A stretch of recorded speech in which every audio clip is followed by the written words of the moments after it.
जय हिंद मेरे प्यारे दोस्तों, मैं सन्नी हिंदुस्तानी स्वागत करता हूँ आप सभी का यूट्यूब चैनल एसके स्टडी में। तो आज का जो टॉपिक है मेरे प्यारे दोस्तों, अभी जो जंतर मंतर में जो आपको पता होगा सभी, ठीक है, सभी स्टूडेंट को पता है कि वहाँ पे जंतर मंतर एक महीने से जो है लगभग 20 से 25 दिन से प्रदर्शन हो रहा है कि शिक्षा मंत्री का इस्तीफा दो। अभी जो है एसएससी का पेपर लीक हो जाता है, रेलवे का भी लीक हो जाता है, नीट और जेई का भी ये बड़ा एग्जाम है, ठीक है, नीट और जेई का भी पेपर लीक हो गया, ठीक। सभी जो है गरीब आदमी जो है मिडिल क्लास का फैमिली है, सभी सभी जो है अपने बच्चों को किसी से लोन लेकर, कभी घर बेचकर, ऐसे वैसे करके जो है वो मिडिल क्लास वाले अपने बच्चों को अच्छे तरीके से पढ़ाते हैं, ठीक है। और उसके बाद क्या होता है, ये बड़े बड़े जो करोड़पति वाले लोग हैं सभी जो है पेपर खरीद लेते हैं, तो गरीब बच्चों का क्या होगा, उसका तो भविष्य ऐसे ही पूरा उसका लाइफ बर्बाद हो जाएगा, बर्बाद हो जाता भी है, ठीक है। तो इसीलिए शिक्षा मंत्री धर्मेंद्र प्रधान का इस्तीफा मांगने के लिए सीजेपी का जो है फाउंडर अभिजीत दीपके हैं, ठीक है, और सभी स्टूडेंट है, सभी मिलकर जो है शांतिपूर्ण आंदोलन कर रहे थे, ठीक है। तो शांतिपूर्ण आंदोलन लगभग जो है 19 तारीख तक शांतिपूर्ण आंदोलन था। 20 तारीख को जो है सभी लोग एकजुट होकर जो है 20 तारीख को संसद की ओर वो बढ़ना चाहते थे शांतिपूर्ण आंदोलन के साथ, ताकि संसद में जो सभी वहाँ पे प्रधानमंत्री गृह मंत्री जो आए थे तो उसके सामने ये बात रख सके कि पेपर बार बार लीक क्यों होता है, धर्मेंद्र प्रधान को इस्तीफा दो शिक्षा मंत्री को, ठीक है। तो इसके कारण से जो है ये जो शिक्षा व्यवस्था, अगर आपका अधिकार क्या है, शिक्षित, ठीक है, शिक्षा अधिकार है, सबको चाहिए। अगर ये शिक्षा ही नहीं रहेगा तो बोलिए कोई भी कैसे आगे बढ़ पाएगा। और एक चीज़ आप लोग हमेशा याद रखिएगा, ठीक है, तो इसीलिए सभी को जो है शिक्षा मंत्री का इस्तीफा होना जरूरी है। सभी शांतिपूर्ण आंदोलन कर रहे थे, जब संसद की ओर बढ़ना शुरू किया तो क्या किया, शिक्षा मंत्री नरेंद्र मोदी, गृह मंत्री जो है अमित शाह, सभी ने मिलकर क्या स्टूडेंट के ऊपर जो है लाठी चार्ज करवा दिया, लाठी चार्ज करवा दिया। क्या वो आतंकवादी था? वो अपने हक के लिए लड़ रहा था, ठीक है, तो अपने हक के लिए जो है सभी को लड़ना संविधान अधिकार देती है, ये शांतिपूर्ण अपने हक के लिए किसी से भी लड़ सकते हैं और शांतिपूर्ण आंदोलन भी कर सकते हैं, ठीक है। तो अब लाठी चार्ज करवाए, ठीक है, वो भी ठीक है, वहाँ तक सही थे, ठीक है। लेकिन जो प्रशासन ने लाठी चार्ज किए, कोई भी पुरुष पुलिस जो है महिला के ऊपर लाठी चार्ज नहीं कर सकते। ये किसी भी संविधान में लिखा नहीं है कि पुरुष जो है महिला के ऊपर लाठी चार्ज कर सकता है, ठीक है, किसी भी संविधान में आर्टिकल में नहीं लिखा है। ये भले है अगर कोई भी महिला है तो महिला पुलिस उसके ऊपर लाठी चार्ज कर सकता है या फिर उसको पकड़ सकते हैं, ठीक है। लेकिन यहाँ पे दरिंदगी की ये हद पार कर चुके हैं, ठीक है। और इस तरह महिला के ऊपर, हमारे बहन भाइयों के ऊपर इस तरह लाठी चार्ज किया कि जिस तरह कोई आतंकवादी को भी वो इससे उस तरीके से नहीं मारता है, ठीक है। और हम जो वीडियो देखे इसका बनाने का मकसद यही था कि हमारा बहन जो है, बहन और भाइयों के ऊपर इतना लाठी चार्ज किया, किसी का बहन सबका कपड़ा फाड़ दिया, किसी का जो है बेरहमी से, यानी मान के चलिए जैसे वो ऐसा सब वीडियो हम देखें कि क्या बोलें, आप लोग भी देखें उनको, तो इतना गुस्सा आ रहा। अगर उस समय कोई बिहारी आदमी वहाँ पे रहता तो उसका जवाब उसको मिल जाता, और पटना में भी उसका जंतर मंतर का यहाँ पे 2 जो था उसका जवाब मिल गया अच्छे तरीके से प्रशासन को। प्रशासन को एक बात हम कहना चाहते हैं, क्या आपके साथ आपका बहन बेटी नहीं है, क्यों आप उसके साथ ऐसा क्यों किए?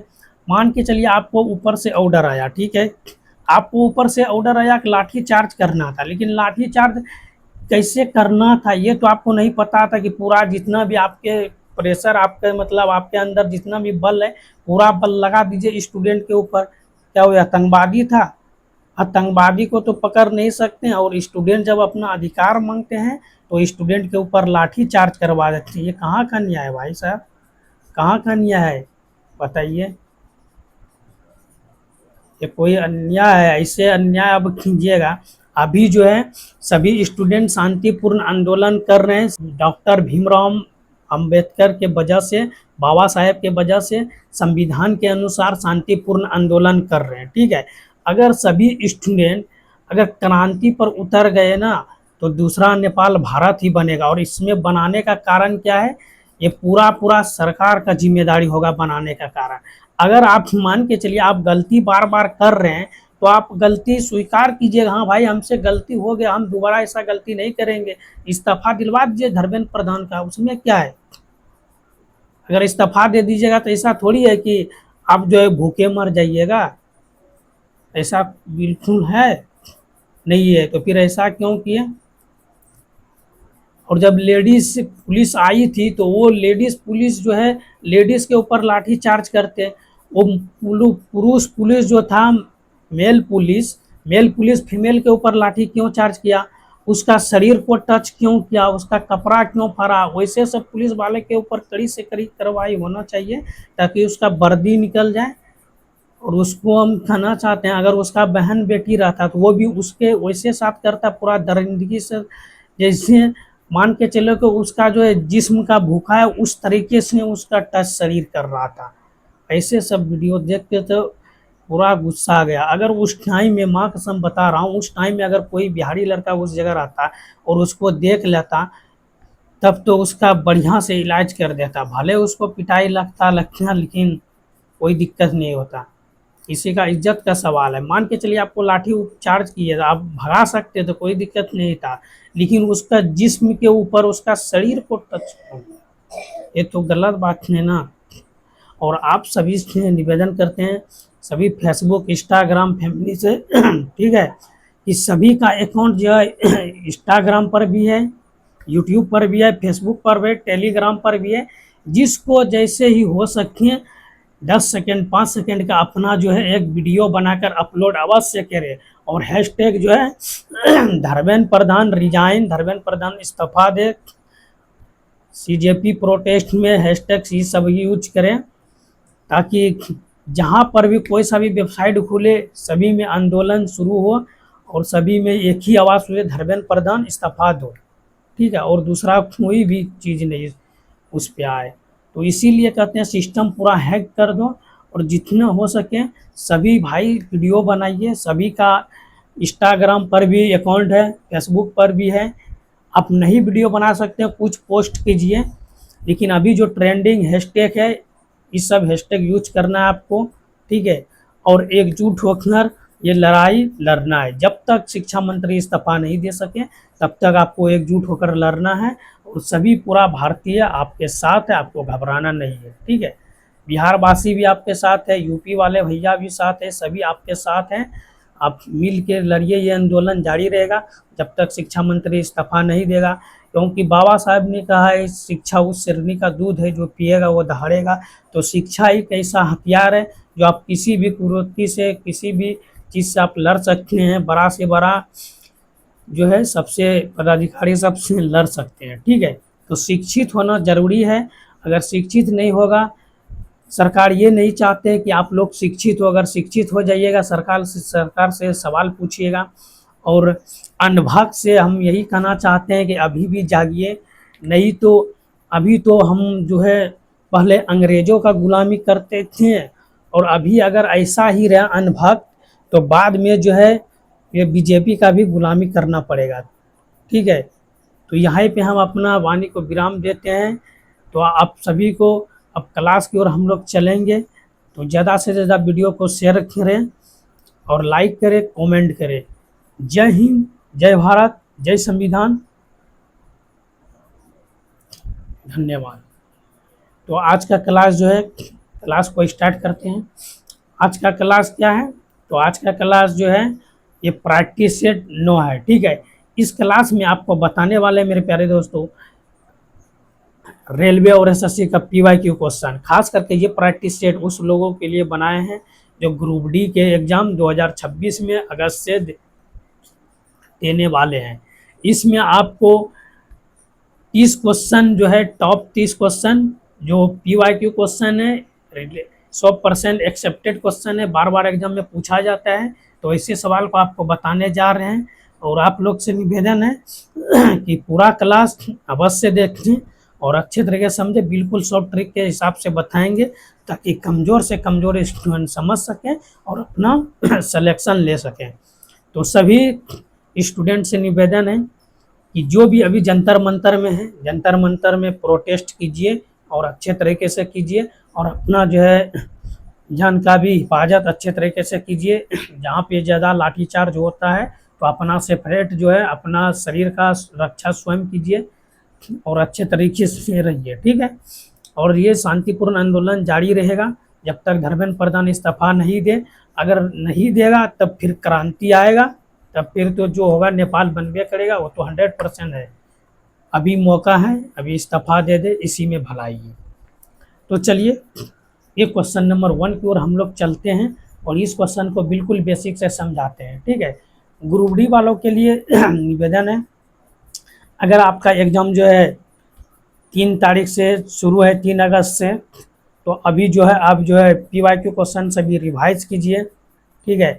आपका बड़े भैया सब गए वहाँ पे प्रोटेस्ट में, सभी चीज़ कवर होगा। अगर ज़रूरी पड़ेगा तो ग्रुप डी का भी एग्ज़ाम छोड़ के सब चले जाएंगे, ठीक है। तो अभी जो है वहाँ सभी भाई, मेरे बड़े भाई सब पहुँच चुके हैं, कोई दिक्कत नहीं है, शांतिपूर्ण आंदोलन हो रहा है, ठीक है। तो आप लोग अभी मन लगा कर पढ़िए, अगर ज़रूरी पड़े तो सब पढ़ाई लिखाई छोड़ेंगे और सबको वहाँ जाएंगे, ठीक है। ज़रूरी पड़ेगा तो जाना ही पड़ेगा क्योंकि भविष्य का सवाल है। अगर अभी आपको, अगर आप वर्तमान में अभी ये सुधार नहीं करते तो भविष्य आपका खतरे में जाएगा और कब जो जनरेशन आने वाला है उसका भी भविष्य खतरे में जाएगा, ठीक है मेरे प्यारे दोस्तों। तो डायरेक्ट चलेंगे क्वेश्चन नंबर 1 की ओर और जो भी आपका सवाल रहे आप कमेंट में अवश्य दें, ठीक है। चलिए तो ये क्वेश्चन नंबर 1 है और क्वेश्चन नंबर 1 को देखें। एक रेलगाड़ी, ठीक है, एक रेलगाड़ी एक समान चाल से 15 सेकेंड में, ठीक है, सॉरी, एक रेलगाड़ी एक समान चाल से 50 सेकेंड में 338 मीटर की दूरी तय करती है, इसकी चाल क्या है, ठीक है। और ये क्वेश्चन LP एंड असिस्ट, ठीक है, टेक्नीशियन 2018 में पूछा गया है, यानी LP असिस्टेंट लोको पायलट और टेक्नीशियन रेलवे का एग्जाम में पूछा गया, ठीक है। तो ऐसे सवाल हम किस तरीके से हल करेंगे, तो आइए आपको बिल्कुल बेसिक से बताएंगे और बिल्कुल शॉर्ट तरीके से के साथ बताएंगे, ठीक है मेरे प्यारे दोस्तों। देखिए यहाँ पे समझिएगा, ऐसे सवाल के लिए आपको अगर एक बार समझ लिए ना, तो ऐसे सवाल के लिए आपको ये मार्कर या पेन उठाने का कोई ज़रूरत नहीं है, ठीक है। तो यहाँ पे क्या है, चाल। सबसे पहले चाल बराबर फार्मूला क्या होता है, चाल बराबर दूरी बटे समय, ठीक। चाल बराबर दूरी बटे समय। चाल कितना है, यहाँ पे चाल हमको निकालना है, ठीक है। तो यहाँ पे दूरी कितना है, दूरी है 338 मीटर, ठीक है, 338 मीटर। और यहाँ पे समय कितना है, 50 सेकेंड, ठीक।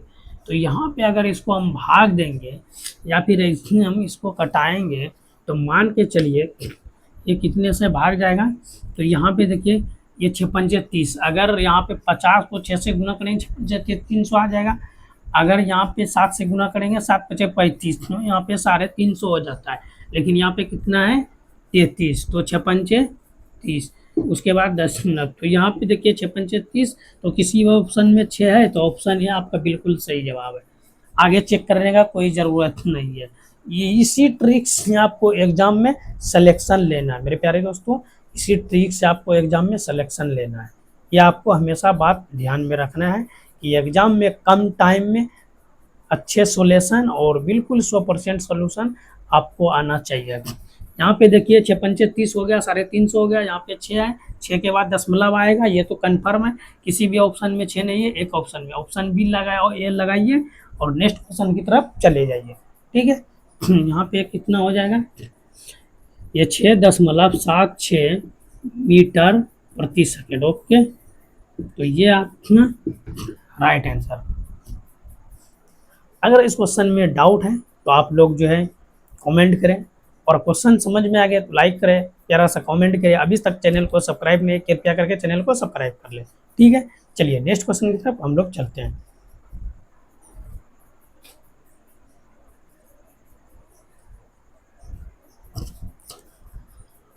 देखिए मेरे प्यारे दोस्तों, ये क्वेश्चन नंबर 2 है और ये भी मोस्ट इम्पोर्टेंट है। ठीक है, तो ऐसे सवाल आप किस तरीके से एग्जाम में हल कीजिएगा, तो आइए हम आपको सिखाएंगे बिल्कुल शॉर्ट ट्रिक के साथ, और ऐसे ट्रिक जो है जो लाइफ टाइम आपको काम आने वाला है। ठीक है, तो आप क्लास में पूरा देखना है, क्लास को लास्ट तक देखना है। ठीक है, तो ऐसे सवाल आपको समझना है। सवाल क्या है, एक ट्रेन जो 45 किलोमीटर प्रति घंटे की गति से चल रही है, ठीक है, 24 सेकेंड में एक खंबे को पार कर जाती है। ठीक, ट्रेन की लंबाई क्या होगा? ठीक है, तो सबसे पहले आपको पता होना चाहिए ट्रेन की लंबाई। ठीक है, अगर लंबाई की बात हो, ठीक, अगर लंबाई की बात हो तो यहाँ पे क्या हो जाता है, दूरी। ठीक, लंबाई की अगर बात हो रहा है तो यहाँ पे दूरी हो जाता है, और दूरी बराबर क्या होता है आपको पता है? दूरी बराबर यहाँ पे देखिए, चाल बराबर दूरी बटे समय होता है, तो दूरी बराबर चाल और गुना समय, ये फार्मूला होता है। ठीक है, तो ये फार्मूले एक बार आपको लिखना है, और यहाँ पे ये सब लिखने का कोई ज़रूरत नहीं है। आपको सिर्फ ये आपको कॉमन सेंस यूज करना है ऑटोमेटिक माइंड में, कि दूरी बराबर जो है चाल बराबर दूरी बटे समय होता है। अगर हमको दूरी निकालना है तो यहाँ पे दूरी अगर हमको निकालना है तो चाल नीचे है, तो ये दोनों आपस में समय और चाल गुना हो जाएगा। ठीक है, ये आपको याद रखना है। तो यहाँ पे आपको एक मिनट देखिए, यहाँ पे ये दूरी कितना है, तो अगर आप डायरेक्ट लिखना चाहते हैं डायरेक्ट भी लिख सकते हैं। ठीक है, तो यहाँ पे आपको देखना ये पड़ेगा कि यहाँ पे आपको दूरी बराबर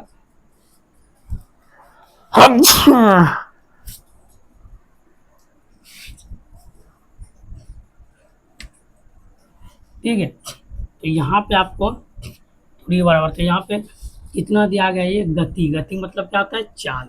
कितना है, 45 किलोमीटर प्रति घंटा। ठीक, और गुना क्या करना है, गुना। ठीक है, 45 किलोमीटर प्रति घंटा और गुना किस में करना है, यहाँ पे देखिए, यहाँ पे समय कितना है, तो 24 सेकेंड है। ठीक है, 24 सेकेंड।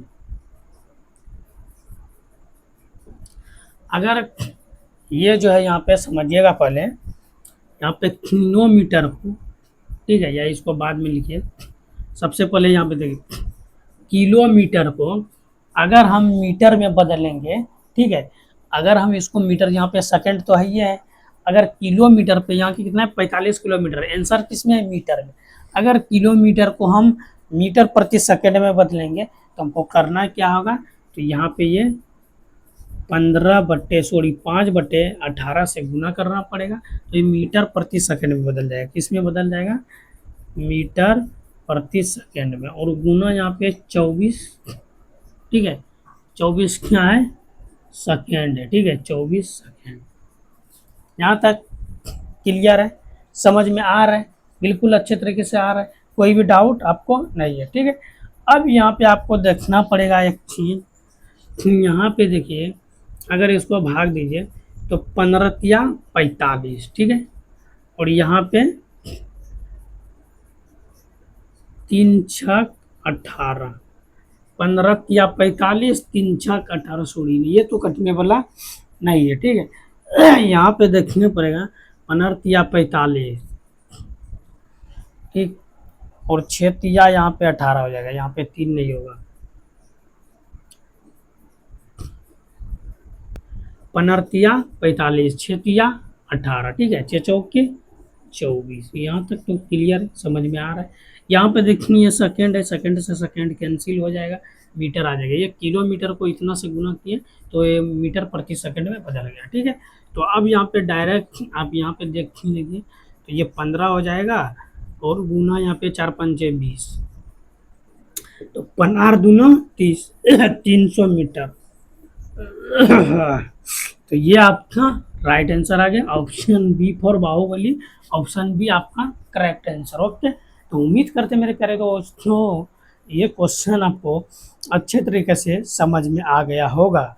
आने वाले किसी भी एग्जाम में ऐसे सवाल को आपसे उम्मीद करते हैं कि आप ऐसे सवाल को सेकेंडों में हल कर सकते हैं। ठीक है, चलिए अच्छी बात है, समझ में आ गया। लाइक कर दीजिए, प्यारा सा कमेंट कर दीजिए, चैनल पे पहली बार आए चैनल को सब्सक्राइब दबा कर दीजिए। ठीक है, चलिए नेक्स्ट क्वेश्चन की तरफ चलते हैं।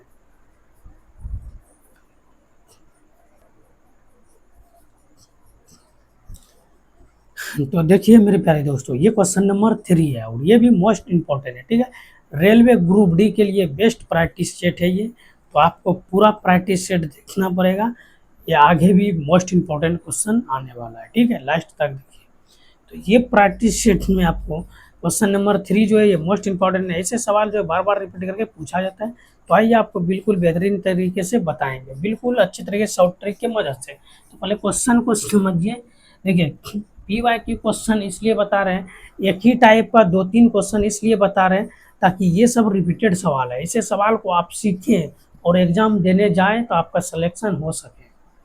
मैथ का हम गारंटी लेंगे, मैथ में जितना भी हम क्वेश्चन बताएंगे अगर आप रिवाइज करके चले गए तो इससे बाहर क्वेश्चन नहीं जाएगा। इसी सब टाइप से, हाँ बाहर मतलब सेम टू सेम नहीं मिलेगा, लेकिन इसी टाइप से क्वेश्चन पूछा जाएगा, ये आपको 100% बता है। मान के चलिए यहाँ पे 95 किलोमीटर की गति से चलने वाली एक ट्रेन 18 सेकंड में एक खंबे को पार करती है। ट्रेन की लंबाई मीटर में कितनी है? ठीक है, अब यहाँ पे आपको बता दें, यहाँ पे 95 है। अगर क्वेश्चन में पूछ दे 105 किलोमीटर की प्रति घंटा की चलने वाली ट्रेन और जो है 20 सेकंड में एक खंबे को पार करता है, तो क्या इसका हल नहीं कर सकते? अवश्य कर सकते हैं। कैसे? तो पहले ये क्वेश्चन को समझना पड़ेगा, उसी प्रकार से इस लेवल का क्वेश्चन जितना भी आएगा तो सभी बना लीजिएगा। क्लास खत्म होने के बाद आपको रिवाइज करना आवश्यक है। अगर आप रिवाइज नहीं कर सकते हैं तो अभी ये खेला देखिएगा, समझिएगा, फिर जो है धीरे धीरे भूल जाइएगा। तो रिवाइज करना जरूर है। जितना ये मैथ्स क्लास को जितना भी आप रिवाइज कीजिएगा उतना आपके माइंड में ऐसे सब सवाल जो है लाइफ टाइम रहेगा, सेव रहेगा। ठीक है, तो चलिए यहाँ पे क्वेश्चन को पढ़ते हैं, समझते हैं। क्वेश्चन की लंबाई मीटर में ज्ञात करने पूछ रहा है, तो डायरेक्ट हम लिखेंगे मीटर की लंबाई का मतलब क्या होता है? दूरी।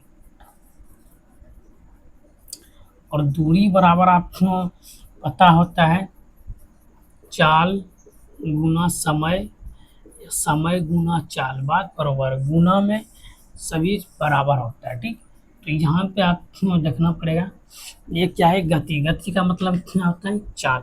तो ये है 95 किलोमीटर। ठीक है, 95 किलोमीटर, ये क्या है? किलोमीटर प्रति घंटा। अगर 95 किलोमीटर प्रति घंटा, एक चीज़ यहाँ पे आपको समझा देते हैं स्टार बना के। ठीक है, अगर यहाँ पे देखिए कोई भी संख्या किलोमीटर प्रति घंटा में है, ठीक है, अगर इसको मीटर प्रति घंटा में बनाना है तो इसको कितना से गुना करना पड़ेगा? आपको पता है? आपको पता नहीं, तो यहाँ पे सीखने आए हैं सीखिए। तो अगर कोई भी संख्या किलोमीटर प्रति घंटा में है और उसको मीटर में ऑप्शन में दिया गया है, तो ये मीटर में बदलने के लिए 5/18 से गुना करना होगा। ठीक, अगर कोई भी संख्या मीटर प्रति सेकंड में है और इसको किलोमीटर प्रति घंटा में बदलना चाहता है और ऑप्शन में आपका किलोमीटर प्रति घंटा दिया है, तो इसको जो है 18/5 से गुना करना पड़ेगा। तो ये चीज़ आपको याद रखना पड़ेगा। ठीक है, याद रखें। ठीक है, तो इसको याद रखना पड़ेगा। तो यहाँ पे क्या है? ये किलोमीटर है। ठीक है, किलोमीटर को मीटर में बदलने के लिए इसको 5/18 से गुना करना पड़ेगा। उसके बाद टाइम कितना है, यानी समय कितना? 18 सेकेंड। तो ये 18 सेकेंड होगा। ठीक है, और ये क्या होगा? ये क्या हो गया? आपको पता है ये मीटर प्रति सेकेंड, क्योंकि किलोमीटर के मीटर प्रति सेकेंड में बदलना है, तो ये सेकंड से सेकंड कैंसिल, 18 से 18 कैंसिल, ठीक है। और ये तो ये किलोमीटर कहानी खत्म, इसको जब गुना कर दिए तो इसका कहानी खत्म हो गया। तो यहाँ पे हो गया 5 को 5 से गुना करेंगे, 25 की 5 हासिल 2, ठीक है। 9 पचे 45 और तो कितना हो जाएगा 47। तो यहाँ पे जो है ये हो गया मीटर, बचा क्या मीटर, सेकंड से सेकंड कैंसिल, ये मीटर हो गया। इतना सिंपल सवाल है, ठीक है। तो ऑप्शन है आपका बिल्कुल सही जवाब। और ये क्वेश्चन देखिए एनटीपीसी सीबीटी 2 में, यानी फाइनल जो सिलेक्शन होता है, ठीक है, फाइनल सिलेक्शन जो एनटीपीसी का होता है उससे जो है टीटी बनता है, टीटीई बनता है, ठीक है, स्टेशन मास्टर बनता है, और टाइपिंग जो करता है टिकट, ठीक है, तो वो सभी बनता है, ठीक है। तो ये फाइनल एग्जाम होता है एनटीपीसी 2 का। तो यहाँ पे जो है ये एनटीपीसी 2 2022 में पूछा गया है, और ये मोस्ट इंपॉर्टेंट सवाल है। ऐसे सवाल को हल्के में कभी मत लेना है। और आपसे निवेदन करती हैं कोई सा भी एग्जाम देने जाइए, एक चीज़ हमेशा रखिए, 5 साल, यानी मान के चलिए जैसे आप 26 में एग्जाम देने जा रहे हैं, तो 26 में अगर कोई रेलवे का एग्जाम हुआ है उसका क्वेश्चन रिवीजन कीजिए। फिर जो है 26 के बाद 25, 24, 23, 22, 5 साल तक अगर आपको पता चल जाए कोई भी एग्ज़ाम आपको 5 महीना पहले कि ये जो है 5 महीने बाद ये फलना का एग्ज़ाम है, यानी ग्रुप डी का है या फिर एसएससी का है, कोई सा भी एग्ज़ाम है, अगर 4 महीना 5 महीना आपको पता चल जाए, आपको कुछ नहीं करना है, ठीक है।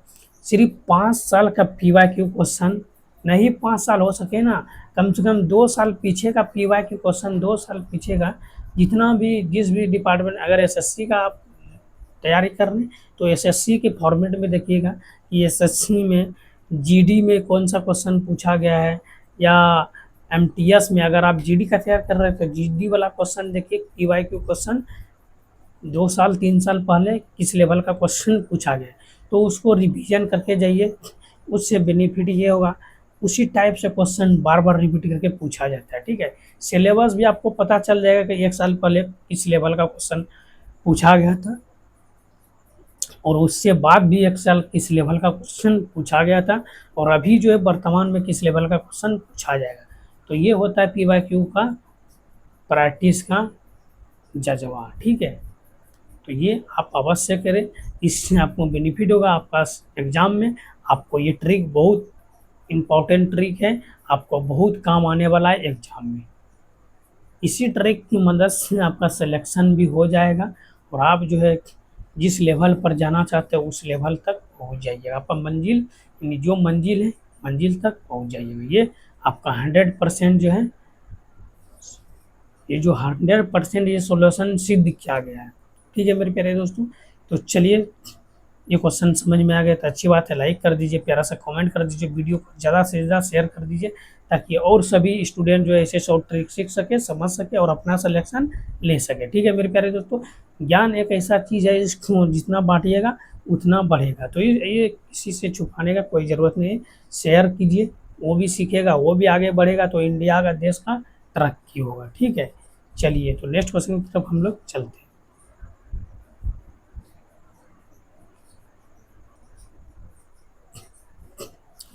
तो देखिए मेरे प्यारे दोस्तों, ये क्वेश्चन नंबर 4 है, और ये भी मोस्ट इंपॉर्टेंट है। आइए आपको बिल्कुल शॉर्ट ट्रिक की मदद से बताएंगे, ताकि ऐसे सवाल को आप अच्छी तरीके से बना सके, ठीक है। क्वेश्चन क्या है, सबसे छोटी अभाज्य संख्या। और ये क्वेश्चन आपको पता होना चाहिए कि अगर आपको अभाज्य संख्या, प्राकृतिक संख्या, सअभाज्य संख्या, भाज्य संख्या, विषम संख्या, सम संख्या, ये सभी आपको सीखना है, तो मेरा जो है यूट्यूब चैनल का प्लेयर लिस्ट पे जाइए, और उसमें जो है लिखा होगा चैप्टर वाइज क्लास, ठीक है, या फिर इस यूट्यूब पे सर्च मारिए सन्नी हिंदुस्तानी सर बाय मैथ, आपको प्लेयर लिस्ट आ जाएगा चैप्टर वाइज का, ठीक है। तो आप लोग देखिए, और उसमें जो है बिल्कुल बेसिक से सब चीज़ स्टेप बाय स्टेप बताए हैं, ताकि कमज़ोर से कमज़ोर स्टूडेंट समझ सके नंबर सिस्टम का चैप्टर, ठीक है, संख्या पद्धति हिंदी में बोलते हैं। तो चलिए, यहाँ पे बिना कोई समय वेस्ट किए हुए ऐसे सवाल को हम हल करते हैं, ठीक है। तो सबसे पहले अभाज्य, ठीक है, अभाज्य नहीं, अभाज्य संख्या।